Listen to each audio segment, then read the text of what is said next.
It seems very repetitive, but it is what it is because these things are going to keep happening and I'm going to keep reporting on them because we cannot accept this as the new norm. Our leaders want us to just shut up and accept it, but we can't let them get away with this because this is not the new norm. We don't have to embrace this. And even though they threaten us, they accuse us of whipping up division and spreading hatred, we can't let them off the hook because they need to understand one thing that never before in history, even some of the most tyrannical regimes have been able to silence people in the face of extreme injustice that we are witnessing in the UK and in other parts of Europe. And as I have always warned, it's going to happen in Australia as well, because Australia is no different. We have subtle differences, but our ruling elite is the same.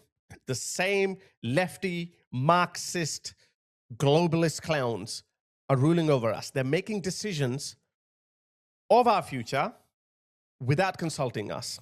Let me show you what I'm talking about. Have a look at this. So less than 10 days ago, Henry Nowak case came to surface, and rightly so. People were angry and protested. In some cases, those protests turned into riots. And needless to say that within 2 days, people were sentenced to years in prison. Okay, I'm not showing any sympathy to those people because they did break the law, but it makes you question that if a white person riots, actually, let me show you something. Let me just show you this, how unjust our system is. Look at this. Just look at this. Look at this. Masked Hanley rioter, 21, caught on CCTV throwing brick, dodges jail. Oh, what's the difference? Because he's brown. But look at this guy. Southampton disorder, jail sentences handed out to those involved in unrest after Henry Nowak's murder. So this guy got 2.5 years, I think. And of course, who can forget what happened to the Manchester brothers? One of them walked out scot-free. Nothing. Even though the older brother was the one who actually started the physical altercation. So it's two-tier justice, and they keep doing this, and they think that the public is going to remain silent. I know a lot of people are scared. I'm a little scared too. A lot of people are scared, but as I said, never before in history, even the most tyrannical of regimes have been successful in silencing people for long, especially when there's so much injustice going around.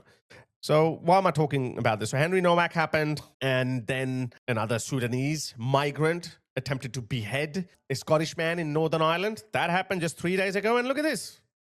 Something happened again. And thankfully, somebody leaked the video. Well, look at this. A 30-year-old migrant just randomly stabs a 17-year-old girl just walking about, didn't even make an eye contact.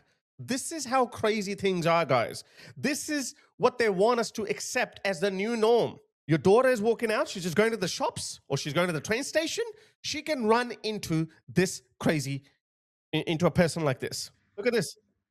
He just walks behind her and he stabs her in the neck. Oh my goodness. Look at this, she's shocked. And then she runs off. Look at this. This is it, guys. This is the new norm. Poor girl, she just ran off. Like, what else could she do? Look, she's just walking up. She's just walking. We need to tell our kids to be more aware of your surroundings. Then they say, oh, if you see someone, is that racial profiling? You see someone coming from that direction who looks dodgy, then you change your direction because you don't want to run into that person. And you know what kind of person I'm talking about. So that just happened. And look, as you can see, this video was leaked. This is a CCTV footage. It's on someone's secured network. You can't obviously export the video. So this person just filmed it directly from his mobile phone. Okay. Oh, you thought that's it, Harris? I think you were exaggerating. Is that it? One incident every week or so? Maybe we can accept that? No. Look at this. The stabbing attack on a 17-year-old girl in Burnley, that happened in Burnley, comes only days after a teenage boy was attacked in the same area by an invader from an HMO housing them at the taxpayer's expense. The boy was hit in the face with a brick multiple times and was captured fleeing covered in blood. That's how he was fleeing. He's fleeing him. He's fleeing him. Look at this, he's carrying a brick. Look, he's not even wearing shoes. Look at that. They have literally released violent psychopaths on our streets and told us to fend for ourselves, guys. I'm actually surprised why we don't have more protests on our streets. These incidents are taking place almost on a daily basis. But hang on, I'm not done yet. Look at this one. Mario. This was making the headlines yesterday. A 17-year-old girl was given cigarettes and vodka before being gang-arred by 4 Afghan nationals in Bristol on November 30th, 2025. Again, we didn't hear about this until the case went to court. 3 of the 4 accused, Mehrab Safi, Awal Ahmadazai, Salman Habikhal, all Afghans, fled the UK just 3 days later, hiding in the back of a lorry to France, the same method they probably used to come into the UK, where French authorities thankfully caught them in Calais. The victim was picked up by taxi from her Somerset home in the early hours after being contacted on Snapchat. We need to keep an eye on our children too, who they're talking to. Guys, we need that. This is not a high trust society. This is not someone that you can trust your children with. They are literally bloodthirsty predators walking amongst us. Her words in the police interview: I just wanted to go home. I didn't feel safe. I just wanted to go home. Now, you might say, oh, you know, like whatever, but you got to remember, these are kids. These kids grew up in a high trust society where people used to trust other people. I used to trust people only until 5 years ago. I used to trust people. Now I don't, especially when, you know, when they are from a foreign culture. Okay. All 4 defendants deny wrongdoing. Of course, if she's 15, 16, that's perfectly legal. Sorry, she's 17 years old. Perfectly legal. They can go as low as 9 or 8. Actually, they don't even care if it's an infidel girl. I just wanted to go home.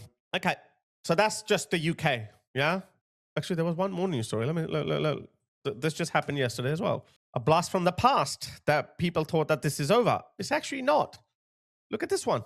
15 men have just been jailed for a combined 188 years in, of all places, Bradford, England, for the repeated and abuse of a teenage girl over a 4-year period between 2007 and 11. They kept going and going and going, and nobody stopped them. Nobody noticed anything. That tells you how broken is British society. It just terrifies me. What kind of a soulless society we live in. The victim was between 14 and 18 years old during the abuse and says the trauma has consumed nearly 20 years of her life. Police only identified her as a victim in 2015 after noticing multiple missing person reports linked to her name. Look at their faces. Look at their faces. Some of them have religious beards. This is a religious beard. This is a religious beard. This is a religious beard. This is a religious beard. This could pass as a religious beard. This is a religious beard. Basically, that Islamists, they know about Islam. It's very easy for them to draw a straight line from Islam, what's pious and what's not, and then how can I fit abusing infidel girls or women in my pious worldview? Because Islam allows that. Muhammad had sex slaves. Muslims are allowed to have sex slaves, unlimited amount of sex slaves. I know there is a nuance. You have to go to war, but these people can easily tell themselves, hey, we are at war with these infidels. Isn't that what these Muslim scholars tell you day in, day out? Isn't that what they're telling you? That we are in a state of war. In fact, Islam has a word for it. It's called Darul Harb. Islam divides the world in 2 spheres. Darul Islam, meaning the house of Islam, and Darul Harb, meaning the house of war. All of you Westerners who open your countries, open up your borders, embrace them. Now, again, I'm not saying every one of them is like that, but the ideology that you let in, thinking that, oh, they're just people. Hindus, Buddhists, Christians, we're all human beings after all. All of you, let them in good faith. That's why you have thousands of these men, thousands upon thousands of these men. They're all Muslims, with a few exception of a few Sikhs here and there. Even one of them was actually a convert. Like, I don't know what it was, but that's it. All Muslims. 95% of them Muslims, and even Arab Muslims. Okay, let's be fair. They're not Saudi Muslims. They're not even Bengali Muslims. Are not, or for some reason, are not overly represented in these grooming gangs. But there's something, and even out of these Pakistani Muslims, a lot of them, most of them, are Mirpuris. You can even tell the way they look. Okay, so that's the UK for you, yeah? But you thought that, oh, maybe we should move out. Maybe we should go to Europe or something. Well, wait, it's even worse over there. Look at this. They may not be Pakistani Muslims over there. They're Moroccans or Syrians or Turkish in Germany. Breaking in Florence, Italy. A Moroccan migrant, Issam Chichigi, this guy, was arrested for the brutal beheading. Beheading, guys. What's the obsession with beheading? This is the obsession with beheading. And then they say, oh, why do you talk about Islam? Why do you drag people into it? Can you blame us? When you have these people openly, proudly, boastfully spreading these ideas, hiding behind plausible deniability that, hey, look, we're not explicitly telling people to do that. We're just speaking about it in religious context. You know what? Anthony Albanese, the worst prime minister in Australia's history, hastily enacted those hate speech laws in the wake of the Bondi terrorist, who was an Islamist. He cooked up those hate speech laws, but he left a little get out of jail card clause for the Islamists that you can speak about other minorities or other communities in a disparaging manner in a religious context, because that falls under religious freedoms. So if a Muslim scholar reads the Quran, chapter 9, verse 29, which this guy is discussing here, that is perfectly fine. And that's exactly what he's doing. Prepare That's for the them loophole, guys. what you can from strength and from horses that you will terrorize. You will frighten and That's the terrorize obsession, guys. the adu Allah, the enemies of Allah and your enemies. I will, subhanallah, I will put fear and terror in the hearts of the enemy. سألقي في قلوب الذين كفروا الرعب, terror. فاضربوا فوق الأعناق. Hit them above the necks.